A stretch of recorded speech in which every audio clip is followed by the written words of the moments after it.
Did you know that anxiety is a common symptom of menopause? I mean, you're here, so maybe you do.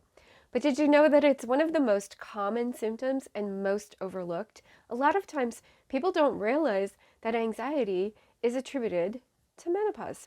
You might be experiencing anxiety as a side effect from other symptoms like hot flashes, night sweats, lack of sleep, or you might be experiencing some of those symptoms like the hot flashes, night sweats, and lack of sleep as a result of the menopause anxiety. It's like one big vicious cycle, just like everything else menopause. I have good news for you though. Menopause anxiety is not inevitable, even if you want to stick to natural solutions. I know some people think, oh my gosh, my anxiety is so bad with menopause that I need to resort to medications, even though that's not my thing. I really like natural solutions. I don't really want to do that, but I just don't know what else to do. Or you feel like you just have to power through it and just hope and pray that it ends soon. Well, it might not. Several years ago, when I was in perimenopause, and I didn't know a darn thing about any of this, except that hey, eventually my periods are going to stop and I might get hot flashes. That's all I knew. When I was in perimenopause, I had 2 anxiety attacks kind of back to back within a few days of each other. And the first one, of course, threw me for a loop. I was like, what is going on here? The world was just spinning all around me. And I thought, oh my gosh, what is happening? And then the second one happened a few days later. And I was like, whoa, I need to do something about this. And I didn't know it was due to menopause. I was one of those people that was clueless. I tell this whole story in one of my podcast episodes, so I'll include that link in the description if you want to check it out. But my point is, it's not inevitable. There is something we can do about it. And we're going to take some first steps here in this video today, where we're talking about how to identify some of the other triggers that could be layered on top of menopause and causing your anxiety to flare up. Today's video is super actionable. I'm giving you 4 key points. And the first one is to be aware of possible triggers. So here are some common triggers. Food and drink. There are going to be certain foods and certain drinks that could exacerbate some of your symptoms that lead to anxiety, or they could trigger anxiety all by themselves. For example, if I drink red wine, I might notice a little warm flash. That's all I get now, and that's about the only thing that I've noticed so far that triggers it anymore is the red wine. And I love red wine, so it's not very bad. It's just a little warm flash.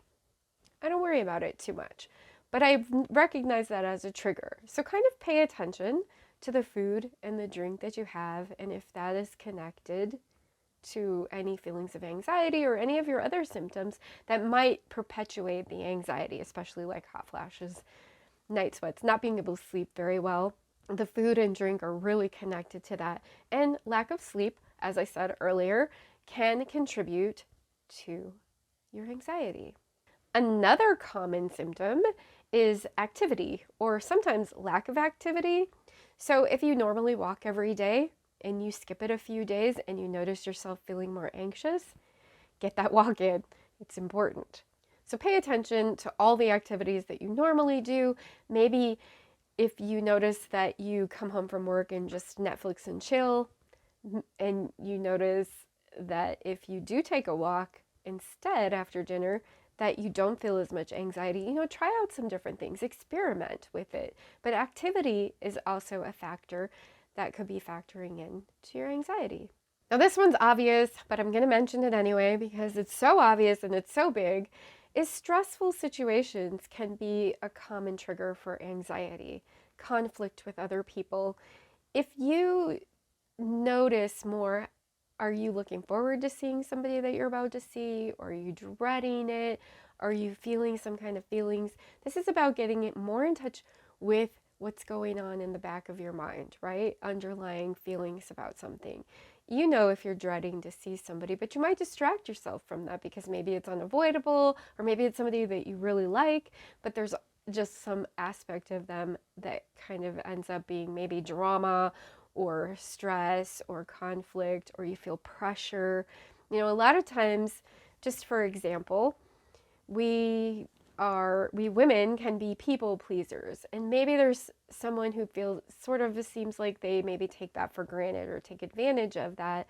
And we have a hard time saying no to them. And maybe it's so vague and we don't even recognize it. We just feel that little bit of stress welling up. So when you start to pay more attention to these things, that's the kind of thing that might start to come up. That's not the only thing. It's just an example. So there's any number of things that could come up. But start to pay attention to little things like that. Like, are you feeling some kind of way when you're about to see somebody? Or when you see someone unexpectedly, are you excited to see them? Or do you feel, what's your knee-jerk reaction to that person? And I'm not saying eliminate people from your lives. I'm not a fan of that. But really explore what's going on with you, and are there boundaries that you need to set? Are there conversations that you need to have with somebody? Just notice how you feel about certain situations and what can you do about them. So if you have a pattern of conflict maybe coming up at work, is there something that you can do to lessen that situation so that you don't have to deal with that trigger so often? Another possible trigger for menopause anxiety could be past emotional trauma. Now, when menopause comes on, it stirs up our hormones, and it could be stirring up emotions that we haven't fully processed that have been stored in our body. You'll hear me talking about that sometimes. And I know if you haven't encountered that before, it might sound a little bit weird, but it's a thing. There's science that actually supports that emotions are stored in our body. Now, it might not be quite that simple, but think about that we have biochemical processes, and those are activated when we feel emotions. And if we don't fully process that, it could be stored in our body. The first key is to recognize these as common triggers and start looking at areas in your life where they might be showing up. Here's the second key. Keep a log. You might think you're going to remember it. You're not. I've done it before. I'm like, I'll remember this. Yeah, you might remember it, but you're going to remember it a lot more accurately if you actually write it down. Some of us have brain fog going on at this time in our lives too, so don't rely solely on your memory. Actually keep a little log and write it down. It's a note app in your phone, a real live notepad, whatever works for you. Just jot down a couple of words or phrases or something that reminds you of what kind of triggers you're noticing, what day, and then you can go back and look at it, which is actually step 3, is review your log. Look through those notes, because keeping a log does no good if you don't go back and look at it. Go back through your log, look for commonalities, look for patterns, see where you can identify triggers that happen all the time. And then those are the ones that you want to put your focus on first. The fourth key when you're identifying triggers to menopausal anxiety is to be open-minded. Cognitive dissonance is real. So you might have a hard time seeing certain triggers. You might have blind spots in areas where you don't want something to be a trigger. Maybe your favorite food is triggering anxiety. Maybe chocolate is triggering anxiety. Ooh, yes, let's hope that's not true. Those are the 4 keys to helping you identify triggers to menopause anxiety so that you can stop them, so that you can stop that anxiety from being exacerbated. You might even be able to stop it from being activated at all. Number 1, know what the common triggers are, right? Number 2, keep a log. Write that stuff down. Number 3, review your log. Very key here. And number 4, be open-minded to what your findings are. Like, look at the data like it's real data, like you're a scientist, because it is real data. You're keeping a log, you're reviewing this log, just like a scientist, to evaluate what's going on with you so that you can make a change.